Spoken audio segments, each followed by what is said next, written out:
Hello friends, Panamthottam real എസ്റ്റേറ്റിലേക്ക് സ്വാഗതം. ഇന്ന് നമ്മൾ കാണുന്നത് കോട്ടയം ജില്ലയിലെ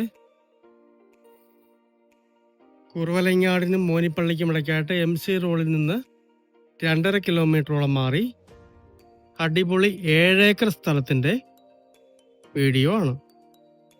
ഇതിൻ്റെ അകത്ത് 2.5 ഏക്കറിൽ ടാപ്പ് ചെയ്യാറായി നിൽക്കുന്ന റബ്ബർ മരങ്ങളാണുള്ളത്.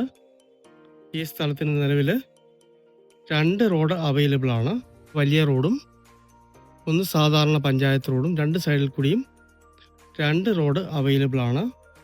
ധാരാളം വെള്ളം കിട്ടുന്ന സ്ഥലമാണ്, വെള്ളത്തിന് ബുദ്ധിമുട്ടില്ലാത്ത സ്ഥലമാണ്, വളരെ വിലക്കുറവിൽ ലഭിക്കുന്ന അടിപൊളി ഒരു സ്ഥലമാണ്. ഈ കാണുന്ന മണ്ണെടുത്ത് മാറ്റിയ ഏരിയയൊക്കെ ഇതിൻ്റെ അകത്തുള്ളതാണ്. ആ മണ്ണെടുത്ത് മാറ്റിയിട്ട് റൈറ്റിലേക്ക് മാറിയാൽ വളരെ വീതിയുള്ള റോഡിൻ്റെ എൻട്രൻസ് ആണ്. ഇങ്ങോട്ടേക്ക് മാറിയാൽ ഈ കാണുന്ന പയർ നിൽക്കുന്ന 70 സെൻറ്റോളം കാലി സ്ഥലവും ഇതിൻ്റെ അകത്തുള്ളതാണ്. മനോഹരമായൊരു സ്ഥലമാണ്, വളരെ വിലക്കുറവാണ്. സെൻറ്റിന് 32,000 രൂപ മാത്രമാണ് വില ചോദിക്കുന്നത്. ചെറിയ മാറ്റങ്ങൾ വരുന്നതാണ്. ഈ വിലയ്ക്ക് ഈ വസ്തു വളരെ ലാഭകരമാണ്.